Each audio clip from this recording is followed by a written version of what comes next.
We are featured on CNN, which is fantastic for our business, but it comes with some backlash because you have a lot of opinions on the internet and they're very confident behind anonymous keyboards. And some people say, hey, just ignore them, they're trolls. But for me, I'm really passionate about what I do, and so I've gone in and I've replied to different comments. Now, some of them are legitimate questions about safety and the price and the overall concept, but some of them, this is just trolls. And I really want to touch on both and kind of give my response. So Podshare doesn't own any property. We essentially long-term lease all of them. Then we sublease it out to people and remove all barriers of security deposit, background checks, proof of income. We essentially allow flexible plans to go by night, week, month, or multiple months. We are not the landowners setting these prices. We are living by these prices. So if you have an issue with the high cost of rent or the high cost of a bunk bed, you need to go to the source. The source is the landowners.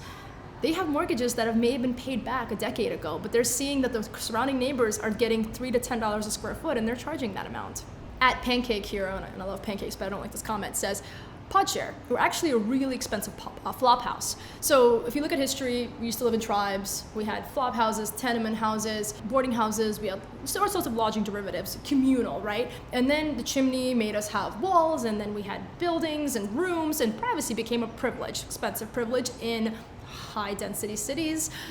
So 4.8 million people right now are identifying themselves as digital nomad. This is a new class of people. These millennials don't want to work 9 to 5 jobs that they're not passionate about. They want to go follow their dreams. The problem with this is digital nomad implies mobility. What kind of mobility housing can you rely on that's branded and same place to place? Podshare. Right now in Los Angeles and San Francisco only, but it's templated to model across the world. So these digital nomads, these 4.8 million Americans and growing, can have a place to test out, like a sampler plate of neighborhoods and roommates and people, because it's great for networking. It's great. It's anti-loneliness, that's anti-depression. You get to bounce ideas off people. You get to have jobs from them. Andres Pertiera said, build more housing, ban Podshare. Why would you want to ban anything that creates more housing? You should not have this NIMBY attitude of stop housing. All housing is just, because if someone wants to pay to stay, they should be able to. When you start banning housing, that's when you start creating these exorbitant, unnecessary high prices, because people want to live in cities because that's where opportunities are. So this kind of mentality is really dangerous. G. Willow Wilson said, this makes a great deal of sense, but that's not what this pod arrangement is. A dorm is one thing. A prison cell bunk for $1,200 a month is something else. The pod thing is more like the coffin hotels of dystopian sci-fi, and now real life in several mega cities. Okay, so the pod arrangement is essentially bunk beds that face each other. You write your name on the chalkboard and you go up the stairs to the second level. It's about 5 foot up and 5 foot down, so you can walk into your space instead of crawling in or have a rickety top bunk. That's the arrangement. The dorm is one thing, a prison cell bunk. The prison cell bunk is a total it's fear blasting. It's essentially false. A prison implies that you have no freedoms. People are paying to stay at Podshare.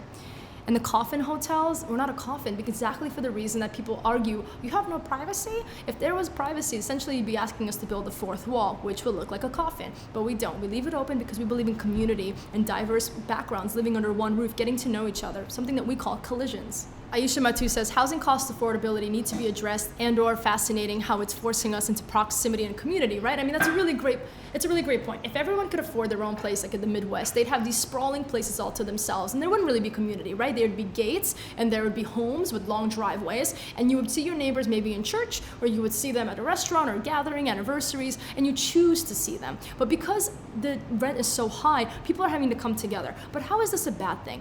When you don't surround yourself with the same exact people that you grew up with or that look like you, in my opinion, this makes you more empathetic and a better citizen of America. Because you might be seeing someone that's different color, different age, different range, like so many different than you, that you may poll differently, you may hire differently, you may love differently, all because high prices forced you into community.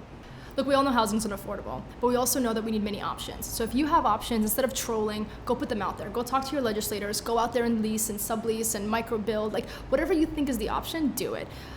I'm gonna keep doing what I think is right because I live in Podshare, and I really appreciate the champions. Like, I'm with you, and we're gonna keep doing this thing, and I appreciate all your support.